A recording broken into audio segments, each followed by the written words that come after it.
So I'm going to do something different with her this morning. She's wanting to eat a lot of greens, which is natural with them being in milk. So there's a ton of greens right here. and she can just have at it. That'll hopefully make her happy. I'm going to move a few things that are in the way. But I've got to go get this milk in the fridge quickly. So I've just made sure she can't get my blueberries, and hopefully she'll be just distracted by now. They will go for exactly what you don't want them to go for, which is always a giant pain. But we'll start this in our rotation of the way we do things. Every time you add something new, it totally stresses them out. I actually have not, oh, that's heavy. I cannot lift that. I have not milked her in the past couple of days because we've been trying to figure out how to do this. Again, it's a big change. We're getting sissy bred. So I think I mentioned this already once before. So Sissy's actually in here. Hi, girl. Hi, pretty. And so she's in this stall. That is where I was putting Delilah for the night. And they really can't be together because Sissy has this insert in her that's hormonal to force her to come into heat. And so she can't really be near that. I don't want her near that. So now I'm separating the babies. They go in the crate at night. And then Mama gets milked in the morning, and then they get to be with Mama all day long. This isn't that big of a change for the babies because they can get out of the big pen, and they have been. So they've kind of been all over the place. But hopefully it'll direct them more to this whole area, and they can start clearing that. I want to show you something really quick. Don't follow me. You're on a leash. Something that I really want to do. I don't know if it's going to be done this year. Probably not because of everything that's going on. But my goal was to get this set up so that they could actually have more grazing space. So I wanted to put a fencing all right here. And then all down. This is what I call the edge of the world when I say the edge of the world. It's this. And it does grow a little bit of grass so that the sheep would really like it. But all this brush is what the goats like. And it's very steep. And it actually could go put a fence line all the way down here. And then down that. And then there's my son's driveway's right there. And then come all the way back up. And then they can be grazing this and dropping little manure pellets, so fertilizing it. It's very rocky. So getting a little bit more topsoil on there would help for like grass to grow. You don't need a deep root system for that. But that would be a perfect pen for the goats and the sheep to graze and live on. So, and it's nothing else you can really do with it other than just let it sit and look pretty. So let's take this milk in and get it taken care of.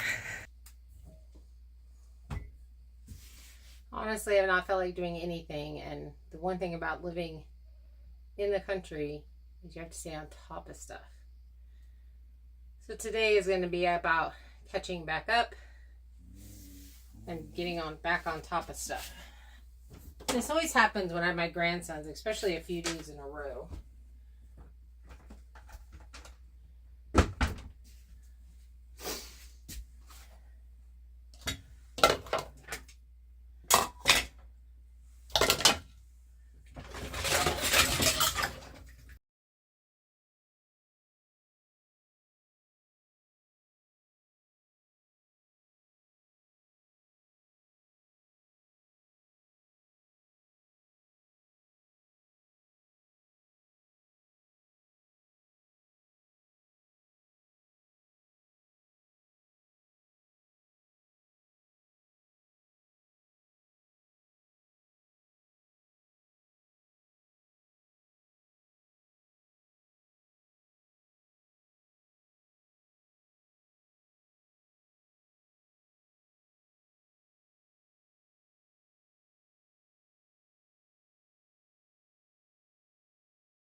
So I could actually take this and turn it right into yogurt, but I did some bone broth in my little tiny crock pot that I bought. So we're actually going to do yogurt tomorrow, because I do have a big thing where I can make my own yogurt.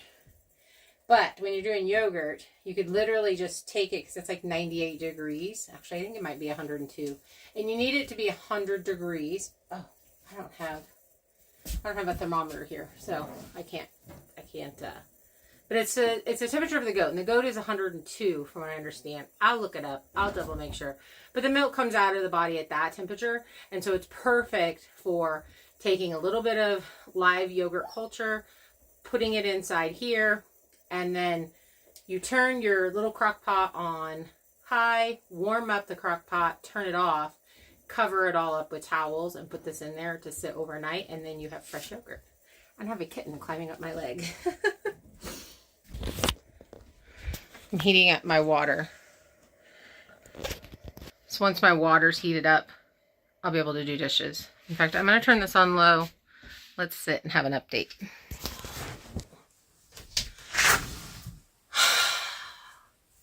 Okay. So when I went and had the second mammogram, I absolutely was not prepared. I was not prepared with questions. I was not prepared with the what ifs. You know, how was I going to react if it was this? How was I going to react if it was that? I really did leave it in the doctor's hands to just be frank with me and to not kind of like leave me hanging. So basically the doctor just said, you have this, and he pointed to the picture, which it was, I'll explain what it is in a minute. And it was not on your last mammogram. It's here now. The great thing is we caught this very early. There's a lot of things that can be done. We're going to do a biopsy next, and it takes about 3 days to get those results back. So we'll get you scheduled in for the earliest biopsy that we can do. And then we'll basically go off of what the biopsy says. Now, I am somebody that reads body language really, really well. It's very typical of children that have come out of abusive homes or people that have been in abusive situations. They're really, really good at reading body language. And now he was fantastic. He made direct eye contact. He was very open in his body language. You know, and he was like, do you have any questions? Well, I didn't. All I could see was this huge white spot that kind of looked like a comet. You know, they show those in the sky, this big blob that's kind of going. And it looked huge because obviously I think it's not to size on the computer. I mean, maybe it is. I don't know. But it looked huge, and it was white, and it had what looked like lightning bolts all around it. And that's all I could see. And I've always, like I said, for 10 years, I've had a mammogram every year because of family history. And this is the first time I've ever had anything on come back on that. And combining that with I have extreme fatigue. I have zero energy as far as I do one little thing and then I'm tired. And I've been like this definitely all winter, but even last summer was really bad. And I had just kind of been contributing it to lupus. And it really is a lupus thing. I mean, I hurt all over. There is honestly so my feet and my hands hurt constantly. But while I'm sitting, I'm fine as far as the rest of my body. But the minute I get up and do anything, my entire body hurts. So, you know, and here's the thing. I would say on a level scale of 3 to 10, it's probably a 5 or 6. Like, I can still do things. It's just going to take me longer. I'm going to get short of breath. I'm going to have to take a lot more breaks. I'm being stalked by a kitten. I'm going to have to take a lot of breaks. I can do a little bit, and I'm definitely not as strong as I was. So in his office, I was just stunned, would be the word that I would use. And like I said, he was very open. He made direct eye contact. He was not imposing. He was very kind. You know, all of those things. The technician, on the other hand, and I'm sure part of this is just she's a female in the room. Like, you know, they need a female in the room. But everything about her was, this is bad.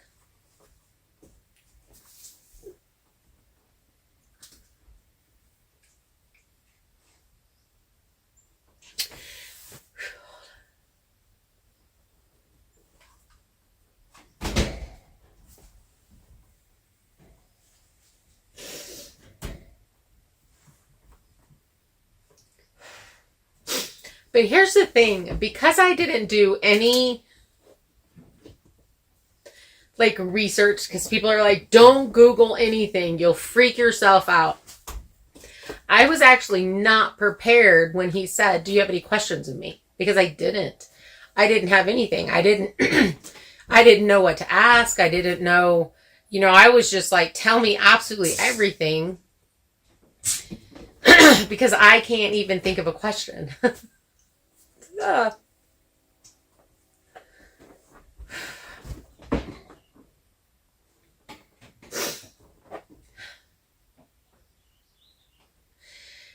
So, I would rather be very well educated in a topic so that I know the questions to ask and I know the things to say and I know whether or not they're being completely honest, or not even honest, but blunt. Like, I am one of those people that I don't want you to beat around the bush. I want you to say, hey, this looks like this. We're going to biopsy it, so we don't know, but it does appear to be this. And even if it's the big, scary C word.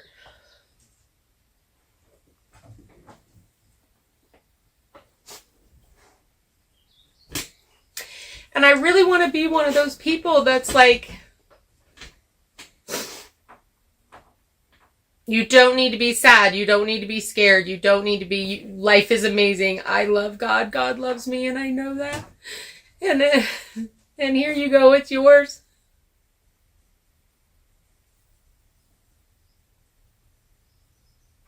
And I'm doing all of that. But there's still this just like complete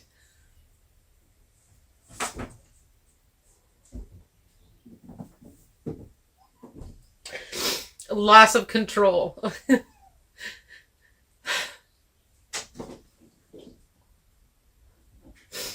And I think because I've just not really been a sick person, and I say that, but I did have skin cancer. I did have a bunch of tumors in my uterus, and I did have to have my gallbladder out. But in general, on a daily basis,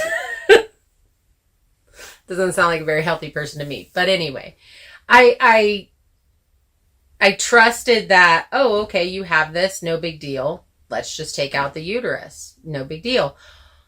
Oh, your biopsy on the back of your neck came back as the bad cancer. So it was the bad one that would spread very quickly, and they had to go back in and just dig everything out. And I've done no more testing on that. Like, there's literally been no more testing. And that was, oh my gosh, 9 years ago. So,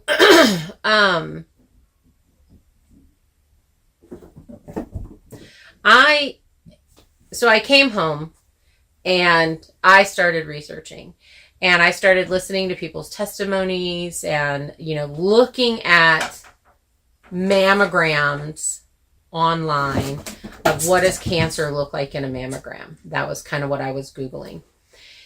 And I came across, you know, YouTube videos of doctors kind of teaching doctors, and this is how they look at the mammogram and how they go through and break it all down. And absolutely everything that I saw by multiple different mammogram technicians, doctors reading the mammograms, I have a 95% chance of having cancer.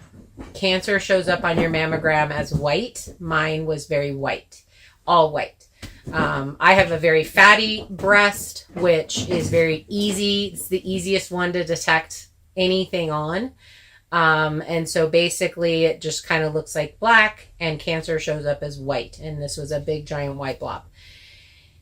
It also was not like a perfect circle. It was a little more oval-ish and not a clean line. So not a tumor, just kind of this blob with very jagged edges and lightning bolts coming in and out. And I did not see one that looked exactly like mine, but I saw quite a few that looked very much like mine, very, very similar.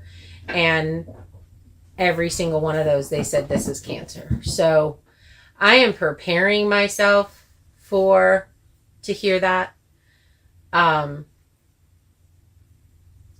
as much as I can. And I have an idea of what I will do for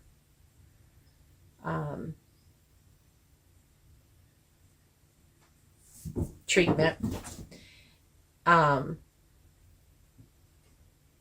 Those are things that I've just kind of been like, this is, I've looked at what the difference of a lumpectomy versus a mastectomy versus a double mastectomy with reconstruction surgery versus a single mastectomy with a reconstruction surgery. Like there's a lot of options for chemo and radiation and all of those things. And I'm still sorting through most of that. I do have an idea. I'm really not going to go into what I think I'm going to do now, because I'm actually just arming myself with the information. And then whenever I get to the biopsy results, I'll be like, okay, I know enough that this is what I want to do. I have questions that I actually will be able to ask the doctor, because I'll know. I won't be so stunned. And that has helped me be quite a bit more calm about it. I did finally tell my son the other night, and he's a caregiver. And I'm his only parent. So, he's not going to worry until it's time to worry. That's just how he is. And I'm very grateful for that. But one of the things that I saw a lot in a lot of people's stories, that they were saying, let yourself feel the feelings. And so even though I can't be like, oh, I'm so stressed out, I'm so worried, and that's why I'm emotionally upset, it's not even that. It's just like it'll hit you and you'll just start crying. I was flipping through, shorts, and this one guy was like, just, you look worried, just breathe. And he was like doing these breathing exercises, like that. I'm like sobbing. I'm like, I can't breathe at all. I do have a motorcycle friend who, on the way to one of our motorcycle rides, was in a car accident and had to have her leg amputated, and since then has had her second leg amputated. And the positivity that this woman shared with everybody has been such an example. We get to choose how we want to be. There can be a pity party. Obviously, there's going to be a tiny pity party. But you can make a decision of, I'm going to get out of myself, and I'm still going to continue to try to help people and not be obsessed with me. Here's what's going on with me. Now, part of me doing a YouTube channel is I'm sharing my life with you guys. So I'm talking a lot about what's going on with me. But I do that to hopefully inspire. And, if you're going through this, or you have someone that's going through this, I don't know if there's suggestions that you have. I would appreciate them. I'm basically at this point putting together a list of things that have to be done before a surgery, because the downtime is extensive. Like, So if I get a lumpectomy, then I have to do chemo and radiation, most likely. So that's exhausting on your body. So from what I understand, it takes about a year plus to recover from that completely. So obviously no cutting down trees and chainsawing and probably very little building or whatever. But if I get a mastectomy, then you have a less likely chance of radiation and chemo. But your recovery time is, you know, as far as being completely down, is quite a bit longer. You know, my level of exercise of the things that I do is very different from somebody who is at the point where they're cleaning their house. You know, like I'm building my house. I'm not just cleaning my house. So, you know, I can't just be like my daily household activities. I have to be like a normal person's daily activities. What are those? Because mine are not the normal. So I'm trying to figure out how am I going to do that? Now, Kira has said she would stay through the winter if I needed her to. She would absolutely do that. You know, things we have to get done before a surgery, firewood for this season. Now, my son has mentioned that he's probably going to sell firewood through the winter. That's something that they're planning on doing. So, you know, he would be getting a load of logs. So he could absolutely help do that. You know, but I do have some logs that I can no longer mill. They've sat for too long. And, you know, there's a little bit of rot in some. As I've milled them, I've found that. So we kind of just quit. So all of that wood is going to be cut up into firewood, which is really sad because those were my logs to build my building with. Obviously, there's not going to be any shop build. There's nothing I can do about that. I'm really bummed. I'm really disappointed. I'm really disappointed that I'm not going to be able to do that. I have to get a barn rebuilt for the goats and the sheep. Now, all in all, I could process all the sheep and only have goats all winter. I'm probably going to do that with the quail. And the rabbits, I'm kind of planning on capturing a few and caging them inside the barn. So all the critters that need to be taken care of are in the barn. So it's just walking out to that barn and taking care of everybody, making it the most simple as I can. What do you have, Chloe? A stick. Brought in a stick, girl. So those things have to be done. Before an actual surgery inside the house, the have-tos would be just cleaning. You know, anything that doesn't need to be in here needs to be taken out. I have a lot of building supplies inside. So we have to get the tool shed built and everything put into there. And then organizing that so that we know what tools are where. But it's going to be a few months of me not being able to do any kind of building whatsoever. So, might as well not be walking around them if I can't do any of that.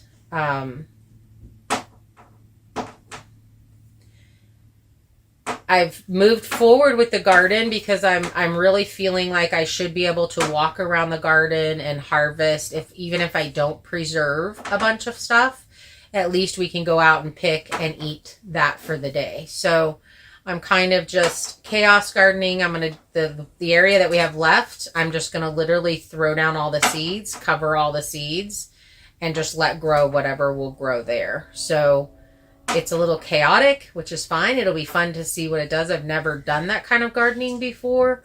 But it'll be real interesting to see what actually grows. And we'll just be that much more ready for next year. And, you know, that's kind of that on that. Kira does not particularly like gardening. She definitely doesn't like the work behind it. And I've explained to her, like, this type of gardening that I'm doing, this is the hardest part. And then once you've done this part, it's easy. So I'm hoping to be able to water the garden and to walk around that. I'm If I can't milk the goats, Kira can. So, you know, but I can still make cheeses. I can still process that milk into things, edible things.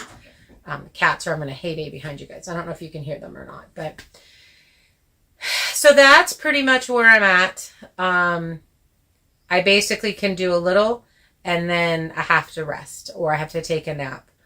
And I'm really thinking that that's the lupus. So the timeline for my biopsy is June 5th, which is a Wednesday. And then of course it's 3 business days to get the results. So that would mean the next Monday. And so I think that's the 10th. Course of treatment is... Hey, Kai, that's too mean. What do I have to throw at the cat who's beating up on the kitten? Oh, you quit beating up. Go away. And then it just kind of goes from there. I mean, from what I understand, you then have an MRI, you have a CT scan, you have like some of these other things. Now, I don't know how much that differs if you're like set on a lumpectomy versus a mastectomy. Like if you're like, I just wanted a mastectomy and they were like, okay, let's do it. Like, I don't know if that changes things. I do know that they want to do a full body to make sure you don't have cancer anywhere else if you have cancer. I've gotten to talk to a couple of friends that have actually gone through the double mastectomy and the reconstruction and then one that's done. My cousin just did a lumpectomy and had chemo and radiation. So I get to weigh those pros and cons off of someone who's actually had it done. So that's helpful, very helpful. I haven't joined any groups. I will probably do that once, I know for sure. I mean, 95% is a really big percentage. The other thing is, so I have a lady at church who does mammograms. She's the technician. And she's like, oh, well, did he say calcification? And he didn't say any of those things. He said, you didn't have this in your last one, and you have it now. And the really awesome thing is we caught it early. That's what he said. Do you have any questions? Like, your next step is a biopsy.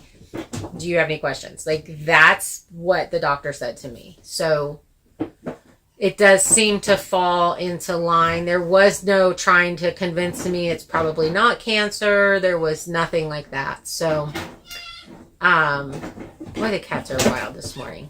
Come here, kitty, kitty. Kai. I need bean bags. Come here, Lacey. Honey. Oh, she's hiding under my chair. So he's rowdy. He's not mean to them. He just wants to play. And he plays pretty rough. So I picked Kira up from the airport on Wednesday. So today, the day that this video goes out. And it's Monday that I'm filming this. So I've got a couple of days before she gets here to maybe really clean up this space. I changed my room around upstairs, but I don't like it, so I'm gonna change it back. I moved the bed from the window and kind of set it in the center of the room, but I want it to go back to where it was. I'm not really going to be able to sleep up there unless I get an elevator. So that I'm not, because there's no way I can do stairs or a ladder, but I could do an elevator coming up and down. So depending upon how many days I stay in the hospital.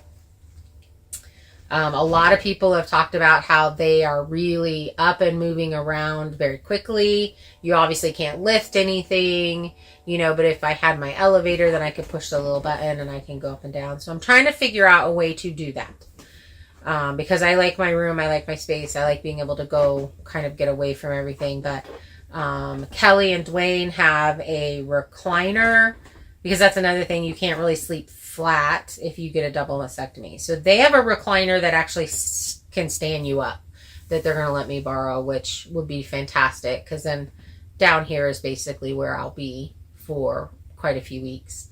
So that's kind of the plan. Just straightening things up, cleaning things up, getting anything that's construction debris out. No point in working around that for 3 months if we don't have to.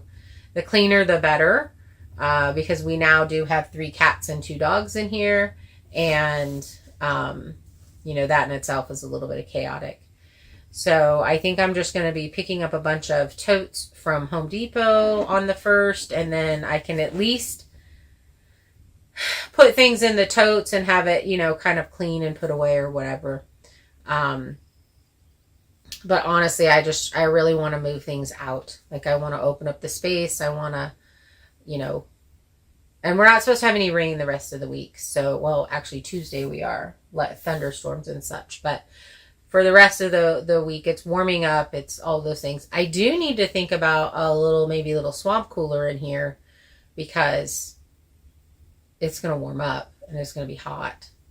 But, and I also have the Homesteaders Convention that I'm going to, that I bought tickets for, that my friend Jen and I are going to at the end of the month. And Priscilla is coming, and we're all going to that together. So, I don't know. I have to fit treatment around that. Our priorities. I feel like even if I've had surgery, I can rent a little scooter and be like on a scooter and at least go and walk around a little bit, ride a scooter the rest of the way. So I'm sure this video is getting pretty long. I've really appreciated other people that have put their videos where they've just kind of talked about their process and what they've done, but it does change the entire channel because I'm not going to be able to be building. I do hope that, I don't know, maybe I can recruit some help to put the goat barn up, but it's going to be kind of one of those things of taking things from that I've already milled over and trying to build a little 10 by 20 goat barn with some overhangs on them. And of course, the place that I want to put it, there's shale, so I don't even know how we're going to anchor that down into the ground. We do get quite a bit of wind, so I guess that's a thing. I feel like it would be heavy enough. My son was like, no.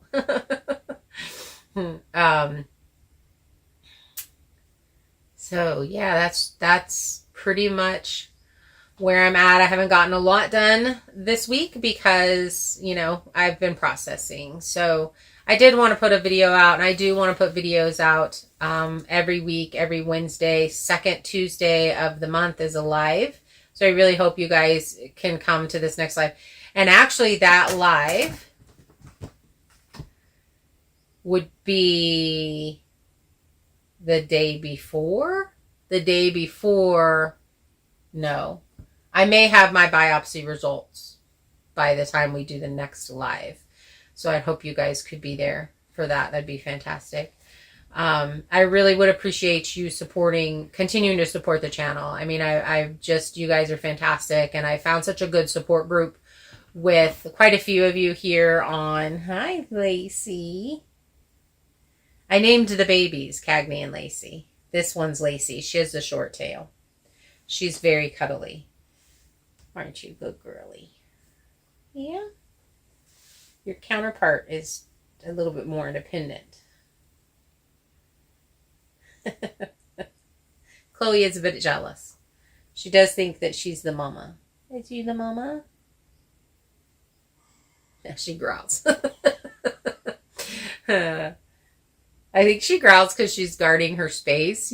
She's actually in her crate and they can go in and out. The dogs can. It's giving the cats. I did purchase a room divider gate that I need to put up, and then that way the dogs can have the whole living room and the cats can have the kitchen space area. So, all right, now I'm just going to ramble and, whatever, but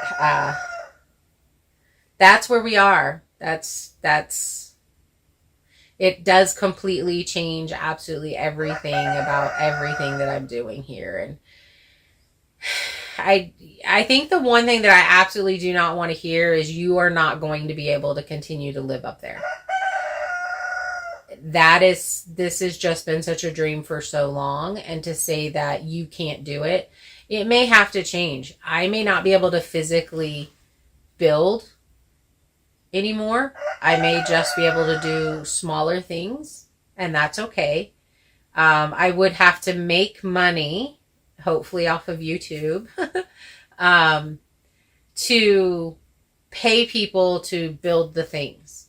And you know, that's okay. It may just take a little bit longer, and you know, I have friends that build stuff, and I can still video them, and I can still take you guys along on that journey. It just wouldn't be me actually building. And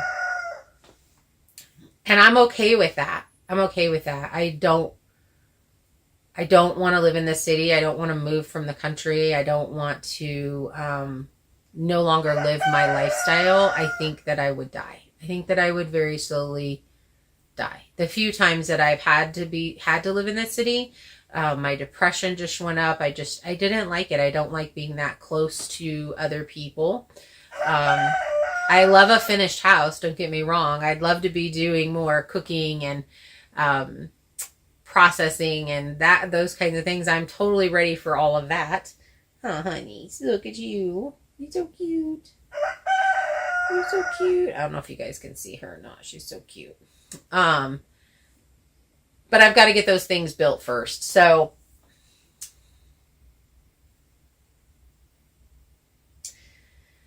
thank you for hanging out with me. Thank you for the support. Thank you for the members that support this channel. And if you've ever thought about being a member, you know, that would be fantastic if you wanted to do that. Mine aren't super expensive. And it does help me get a paycheck from YouTube. I'm sorry, not sorry, because it's just the way things are, that my building channel really isn't going to be about building for the next few months. Because I have to do this. I'm put in the space to do this. And I put together Gratefulness the other day, and I'm so grateful that it's me and it's not someone that can't, you know, in my family that isn't as healthy as I am, and I don't know, has younger children or any of those things. Like, I would rather it be me than someone else in my family. So I can do this. I can do this, and we're going to do this. So thanks, guys. Bye.